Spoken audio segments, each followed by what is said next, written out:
BFM Business, le Club Média RH. Décryptage RH. Bonjour Véronique Messager. Bonjour Alexandre. Alors vous êtes coach et vous vous occupez, votre métier c'est l'accompagnement, c'est ça ? Absolument. Des transformations agiles. Alors j'ai découvert ce mot, je sais ce que ça veut dire qu'agile, être agile. Bon, alors c'est quoi qu'est-ce que c'est qu'une équipe agile ? Expliquez-moi d'abord. Alors le mot agilité, effectivement, on l'utilise un petit peu à tort et à travers. Oui. Au départ, ça correspond en fait à des méthodes agiles. Les méthodes agiles sont des méthodes de gestion de projet qui ont été diffusées dans le monde informatique pour les équipes de développement. Oui, c'est récent. Ça date, alors aux États-Unis, milieu des années 90, en France, ça date d'une douzaine d'années à peu près. Oui. Et elles ont connu un vrai essor, on va dire, depuis 5-6 ans. D'accord. Voilà. Donc, voilà. Alors ça regroupe les quoi ? méthodes agiles. Ce sont des pratiques agiles. en fait qui vont permettre. Donnez-moi des exemples alors de méthodes agiles. Scrum est une méthode agile. Ah, attendez, soyez poli. Ah, je plaisante. Oui, j'ai vu sur votre le sous-titre, c'est Scrum, Extreme guide à l'usage Programming. des Scrum Masters. C'est quoi un Scrum Master ? Un Scrum Master, c'est en fait un chef de projet Ouais. qui ne porte pas le nom de chef, mais qui va animer une équipe agile. Voilà. D'accord. Et donc, les méthodes agiles, décrit une partie de ce mot agile. Ensuite, vous avez une organisation agile, parce que ces méthodes agiles ont connu un véritable succès. Et, Donc ça date des années 80, ça vient des États-Unis. ouais. Cet enfant, j'imagine, depuis Je vous dis, depuis une dizaine d'années, là, ça a Ouais. vraiment connu un essor. Et Depuis, il y a des responsables agiles. Il y a ce qu'on appelle les Scrum Masters. Alors, le Scrum Master est effectivement celui qui va animer une équipe agile qui met en place des méthodes, des pratiques agiles. Alors, pour résumer une équipe agile, qu'est-ce que c'est ? C'est une équipe pluridisciplinaire. D'accord. Donc tous les corps de métier sont regroupés. Elles partagent un objectif commun. Elles définissent ensemble, les membres de cette équipe définissent ensemble le meilleur moyen d'atteindre l'objectif. Et chacun va contrôler l'avancement du projet, l'avancement vers l'atteinte de l'objectif quotidiennement. Et surtout, ce qui caractérise ces équipes agiles, c'est qu'elles s'interrogent régulièrement pour s'améliorer. Le principe d'amélioration continue. C'est-à-dire qu'à la fin d'une tranche de temps, elles avancent en fait par ce qu'on appelle par sprint, c'est-à-dire on va se fixer des objectifs non pas à 6 mois, 1 an, mais à 15 jours, à 3 semaines, et on évalue le travail qu'on a produit durant cette période. Et donc on est dans cette démarche, D'accord. comment peut-on s'améliorer pour travailler plus efficacement ? Alors pour que je comprenne bien, pardon, mais ce sont des équipes qui sont embauchées par l'entreprise, qui sont à côté, ils sont à part dans l'entreprise ? Non, ce sont des équipes qui... Vous voyez ma question, est-ce qu'ils sont intégrés dans le fonctionnement de l'entreprise ? Ils sont ingénieurs, etc. Absolument. Ou bien est-ce qu'ils sont regroupés dans un bureau, ils sont là, bureau secret, l'équipe agile ? Non, aujourd'hui... Parce on est bien d'accord, c'est une équipe agile, c'est pas Gilles le prénom. Hein. Absolument. C'est l'équipe agile. Non, C'est pas l'équipe de Gilles, non. C'est pas l'équipe de Gilles, c'est l'équipe Absolument. agile AJLE. Oui, non. Comme je vous disais, au départ, ce sont des équipes de développement logiciel. Oui. Hein, donc, Prenons un exemple concret, alors vous qui les suivez de près. Alors, une donnez-moi un exemple. Une équipe qui doit développer une application. Oui, par exemple, je vous coupe. Nous, on Non mais allez-y, bien sûr. régulièrement, quand on élabore, par exemple, un devis pour un projet informatique pour une application mobile. Serge Benchimol, je rappelle pour ceux qui nous écoutent, PDG du groupe et cofondateur de IT-Link. Oui, allez-y. Voilà. Et donc même dans la phase du devis qu'on fait au client, on va dire, on fera 1, 2, 3 sprints. Ah d'accord, donc c'est un terme que vous employez. Oui, c'est un terme qu'on emploie en fonction de la disponibilité de l'équipe, des variantes technologiques qui peuvent être intégrées au cours du projet, parce que souvent le client demande que ça corresponde à l'état de l'art, donc l'état de l'art dans nos domaines, il bouge très très vite. Ça correspond à l'état de l'art. L'état de l'art. L apostrophe. L apostrophe. Non mais pardon, mais non, mais à l'état de l'art, pardon, vous avez raison de me faire expliquer ça. Donc effectivement, ça demande, je dirais structurellement, une certaine agilité, mais effectivement, comme dit Madame Messager, Véronique Messager, cette agilité demande à être organisée selon des méthodes.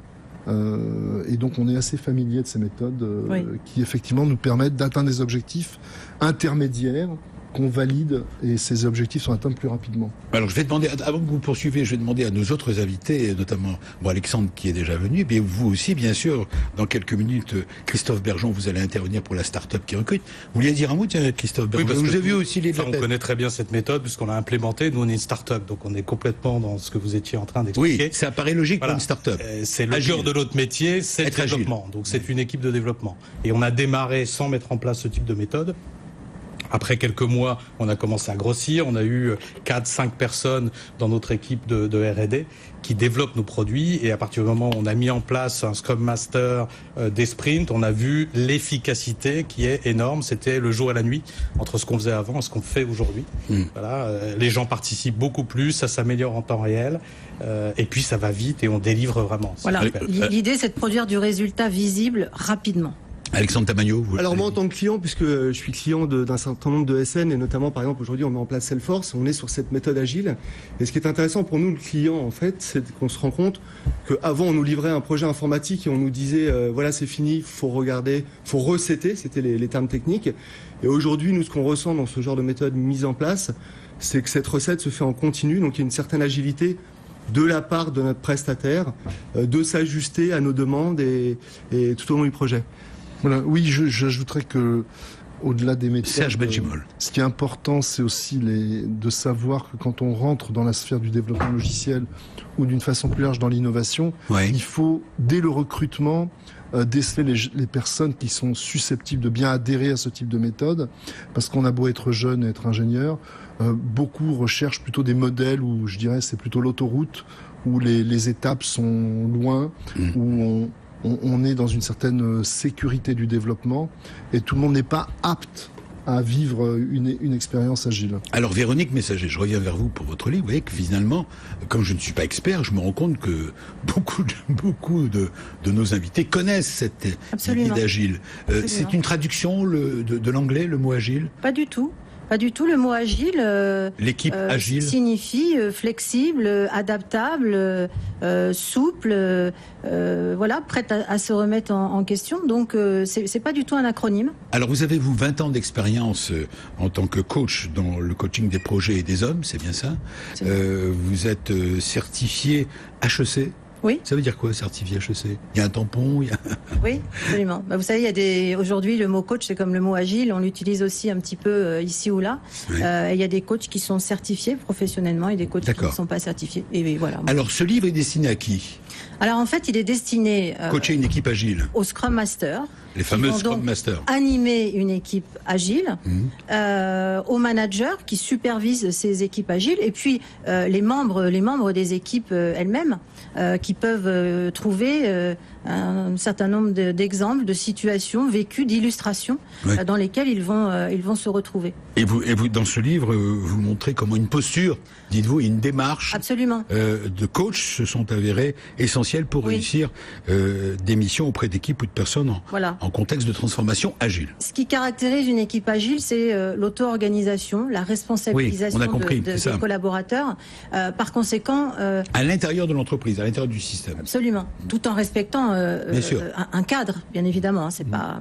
Mais le fait d'avoir ces équipes auto-organisées nécessite une approche managériale un petit peu différente. On n'est plus dans un mode de management command and control, mais au contraire avec une posture de coach qui va permettre de l'émergence des solutions, des propositions, des idées de la part de l'équipe. Dernier mot, Serge Benchimol. Oui, c'est particulièrement intéressant donc, sur les projets innovants, d'autant que, par exemple, vous avez des sites distants qui travaillent en même temps sur un même projet.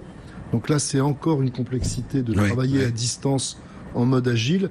Et donc, ça refait penser les process, les responsabilités de chacun. Et effectivement, ça peut être très booster en termes de ça structure et ça redonne en fait des points de rencontre pour des équipes qui seraient géographiquement dispersées. Oui, j'en profite parce qu'au tout début de l'émission, Marie Valognes nous a, dans ses brèves, parlé justement dans le cadre de la loi travail, de tous ces changements et de tous ces aménagements, la réforme du code du travail qui devrait rendre plus simple le télétravail.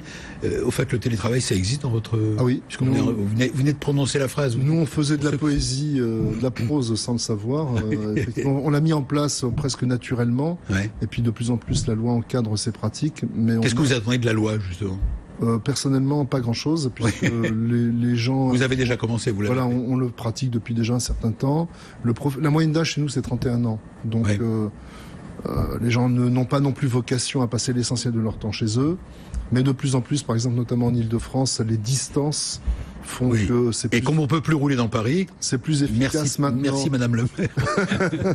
C'est plus efficace souvent de travailler de la maison à des moments donnés. Il y a aussi des questions d'horaire, parce qu'on travaille avec des entités qui sont pas forcément en France. Donc ça peut être intéressant. Mais c'est quoi en moyenne chez vous, par exemple? Mais je poserai la question à tout le monde. Les gens qui travaillent en télétravail, ils travaillent de chez eux combien de temps à peu près dans la semaine, ouvrez? Déjà, au niveau de l'organisation, l'ensemble de l'organisation, ça doit concerner peu de monde, environ 5%. Et ça doit concerner une journée au plus par semaine. Qui peut être divisée en 2 parties ou en une journée entière. Oui, ça c'est le télétravail. Ce que vous appelez c'est pas toute la semaine, non. Non. C'est une journée. On n'a pas de gens qui sont en télétravail toute la semaine. Et dans les équipes agiles, il n'y a pas de télétravail, j'imagine. C'est un peu compliqué. Voilà, on va défendre plutôt la colocation d'une équipe, mais pourquoi pas, on fait aussi avec les nouvelles formes de Messieurs, travail. est-ce que le télétravail, c'est quelque chose qui intéresse vos activités? Oui, nous, on est passé au télétravail depuis un certain temps déjà, alors un peu de manière pudique. Alexandre Tamagno, cofondateur du groupe FED, oui. On proposait à nos collaborateurs une journée par mois, et là, on est en train de passer à 2 journées par mois. 100% des collaborateurs peuvent faire du télétravail, on en a 30% aujourd'hui qui le font. Et donc ils en sont plutôt contents. Donc, Et vous, dans la start-up? Moi, je suis presque un extrémiste du télétravail, c'est-à-dire que pour moi, c'est complètement ouvert. Si les gens voulaient travailler à 100% en télétravail, ils peuvent le faire chez nous. Ça ne vous choque pas, ça ne vous gêne pas? Absolument pas. Moi, je suis habitué depuis 15 ans ou 20 ans à travailler avec des boîtes américaines qui, elles, sont bien plus avancées que nous sur le télétravail. Voilà, et ça choque personne de faire un mi-temps de chez soi. Alors nous, la bonne nouvelle, c'est qu'aujourd'hui, on a une équipe qui est assez jeune, qui est très soudée, très dynamique. Ils ont envie de se voir, ils ont envie d'être ensemble. Bien sûr. Ils font ce qu'ils veulent, mais ils sont très fréquemment au bureau. Alors justement, voilà, on est parti pour la dernière séquence. La start-up qui recrute, c'est vous. Et vous allez nous décrire, nous dire comment on peut vous aider. De quoi avez-vous besoin? C'est tout de suite la start-up qui recrute avec vous. Nous sommes ravis de donner un coup de pouce à Zest.